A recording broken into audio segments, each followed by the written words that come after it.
لبيك اللهم لبيك. பிஸ்மில்லாஹிர் ரஹ்மானிர் ரஹீம். கண்ணியத்துக்கும் மரியாதைக்கும் உரிய அன்பின் சகோதர சகோதரிகளே, ஹாஜிகளே, நாங்கள் ஹஜ்ஜில் போய் செய்ய வேண்டிய கடமைகள், வணக்க வழிபாடுகளை பற்றி ஞாபகப்படுத்தினோம். இன்று ஹஜ்ஜில் போய் செய்யக்கூடாத கர்மங்கள், ஹஜ்ஜில் முற்றாக தவிந்து கொள்ளப்பட வேண்டிய சில விடயங்கள் இருக்கிறது. தொழுகைகள் ஜமாத்து தவறி போகலாம், தொழுது கொள்ள முடியும். கலாவாகி விடலாம், தூக்கம் போய்விட்டது, கலா செய்து கொள்ள முடியும், தொழுது கொள்ள முடியும். ஆனால் சில பாவங்கள் இருக்கிறது, அந்த பாவங்களில் ஈடுபடக்கூடாது என்று சொல்லி குர்ஆன் நேரடியாகவே சொல்லி இருக்கிறது. ஹஜ்ஜிக்கு போகக்கூடியவர்களை பார்த்து விழித்து சொல்லுகிறது.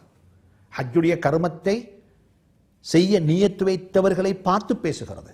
ஆரம்பத்தில் நாங்கள் சொன்னோம், ஹஜ்ஜிக்கு வரக்கூடியவர்கள் தன்னுடைய செலவுக்குரிய பணத்தை, கட்டிச்சாதனங்களை எடுத்துக்கொண்டு வருவது போல தக்வாவையும் இறையச்சத்தையும் எடுத்துக்கொண்டு வாருங்கள் என்று சொல்லப்பட்டிருக்கிறது.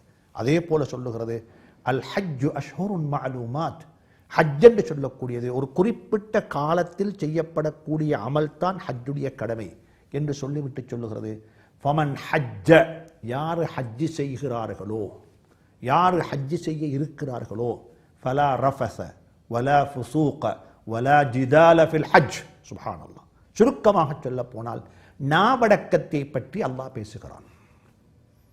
நாவடக்கம் என்றால் பொதுவாக சொல்ல போனால் 25 நாட்கள் போய் ஒரு அறையில் ஒரு குரூப்போட நாங்கள் இருக்கும் பொழுது எங்களோட வாய்க்கு என்ன ஆகும்னா பிரேக் இல்லா போய்ட்டுடும். தெரியாத நண்பர்கள், புதிதாக பிடித்த நண்பர்கள் எல்லாம் பேச ஆரம்பிப்போம், எல்லாத்தையும் கதைப்போம். குறிப்பாக பெண்கள் ரொம்ப கவனம், ரொம்ப கவனம், எல்லாம் கதைப்பார்கள், பேசுவார்கள். ஹஜ்ஜுடைய கர்மத்தில், காலத்தில் வாயடக்கம் என்பது மிக முக்கியமானது. வலா ரஃபஸ, குடும்ப வாழ்க்கை ஹராமாக்கப்பட்டிருக்கிறது, செய்ய மாட்டீர்கள். ஆனால் ஆண்களுக்கு சொல்லுகின்றேன், உலமாக்கள் எழுதியிருக்கிறார்கள், ஹஜ்ஜுடைய பயணத்தில் 2வது நிக்காஹை பற்றியும் பேசக்கூடாது, திருமணத்தை பற்றியும் கதைக்கக்கூடாது, திருமண சம்பந்தங்கள் ஒப்பந்தங்களும் செய்யக்கூடாது. சுப்ஹானல்லாஹ். முற்றாக அந்த பகுதி தவிக்கப்பட வேண்டும். இதை பற்றி உலமாக்கள் எழுதியிருக்கிறார்கள். வலா ரஃபஸ என்பதற்கு விளக்கம் எழுதியிருக்கிறார்கள். 2வது பகுதி தான் வலா ஃபுசூக். யாரை பற்றியும் கீபத்து பேச மாட்டோம். அல்லாஹ் என்னையும் உங்களையும் பாதுகாப்பானார். கீபத் என்பது, புறம் பேசுவது என்பது சர்வ சாதாரணமான விடயமாக மாறிவிட்டது. முஸ்லீம்களை பற்றி மட்டுமல்ல, மாற்று மதத்தவர்களை பற்றியும் பேசக்கூடாது, சில அமைப்புகளை பற்றியும் பேசக்கூடாது. சும்மா பேசுகின்றோம், அறியாம பேசுகின்றோம், தெரியாம பேசுகின்றோம், காதால கேட்டதையெல்லாம் பேசுகின்றோம். வலா ஃபுசூக். பொதுவாக ஹஜ்ஜுடைய பயணத்தில் இருக்கக்கூடிய ஒரு மிக முக்கியமான பாவம் தான் சும்மா கதைப்பது, சும்மா பேசுவது. ஏன்? ஒரு வேலையும் இல்லை, கடைக்கு போற வேலையும் இல்லை, ஆபீஸுக்கு போற வேலையும் இல்லை, ஸ்கூலுக்கு போய் புள்ளைய பிக் பண்ற வேலையும் இல்லை, எந்த வேலையும் இல்லை. ஒரே ஒரு வேலைன்னா கூட்டமாக இருந்து கதைக்கலாம், கூட்டமாக இருந்து பேசலாம். தயவு செய்து சொல்லுகின்றேன், அப்படிப்பட்ட பாவங்களை செய்து ஹஜ்ஜை நாசப்படுத்தி விடாதீர்கள். 1 மாத காலம் வாயடக்க பழகிறேன். கீபத்தில்லாத ஹஜ்ஜி, புறமில்லாத ஹஜ்ஜி, கோல் இல்லாத ஹஜ்ஜி, பிறருடைய குறைகளை பற்றி பேசாத ஹஜ்ஜி சொல்லிவிட்டு அல்லாஹ் சொல்றான், வலா ஜிதால, தர்க்கம் செய்யவும் வேண்டாம். தயவு செய்து சொல்லுகிறேன், ஹஜ்ஜில் போய் யாரும் தர்க்கம் செய்ய வேண்டாம். என்ன தர்க்கம்?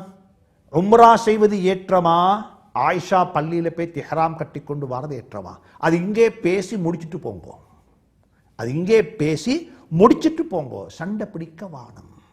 அங்க போய் மதீனாவுக்கு நீங்க போறீங்க, நீங்க ஜியாரத்துக்கு போறீங்களா, மஸ்ஜிது நபவிய அங்க தொலை போறீங்களா என்று சொல்லி அங்க போய்த்து யாரும் தர்க்கம் செய்ய வேண்டாம்.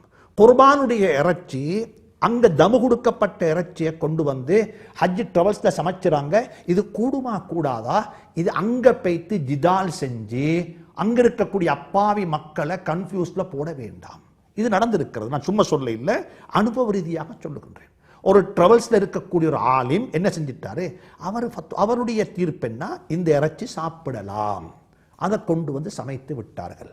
எங்கிருந்தோ பயானுக்கு வந்த இன்னும் ஒரு ஆளும் சொல்லிட்டு போனாரு, இந்த இறைச்சி சாப்பிட இயலாது. இப்ப என்னாகும்? இது இப்ப தர்க்கம், இப்ப பற்றிமன்றம் ஆரம்பமாகிவிட்டது. தர்க்கம் செய்ய ஆரம்பிக்கிறாங்க. தயவு செஞ்சு சொல்றேன், யாரும் எதையும் தர்க்க ரீதியாக வின் பண்ண முடியாது. கருத்துக்கள் வித்தியாசமானது, அபிப்பிராய சிந்தனைகள் வித்தியாசமானது, கருத்துக்கள் வித்தியாசமானது.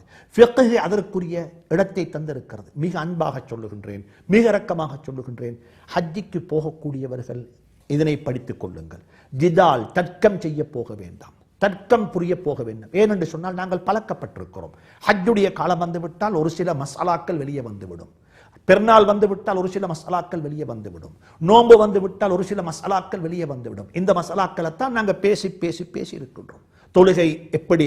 பெருநாள் தொழுகை கிரவுண்ட்ல தொழுகிறதா, பள்ளியில தொழுகிறதா? மதீனா மக்காவுக்கு போனா தவாபு செய்யறதா, உம்ரா செய்யறதா? சுப்ஹானல்லாஹ். படிக்கிறதுக்கு, படித்து கொடுப்பதற்கு இன்னும் ஏராளமான பகுதி இருக்கிறது. முடியுமாக இருந்தால் நான் அனைவருக்கும் சொல்லுகின்றேன், ஹாஜிகளை வழிநடாத்தி கொண்டு போகக்கூடிய உலமாக்களுக்கு மிக வினயமாக சொல்லுகின்றேன், குடும்ப வாழ்க்கையை பற்றி பேசுங்கள். எப்படி விவாகத்தை குறைக்கலாம், தலாக் இல்லாத ஒரு சமூகத்தை கட்டியெழுப்ப வேண்டும். வியாபாரத்தை பற்றி பேசுங்கள். நேர்மையும் நியாயமும் உண்மையும் நிறைந்த ஒரு வியாபாரத்தை எப்படி கட்டியெழுப்ப முடியும்?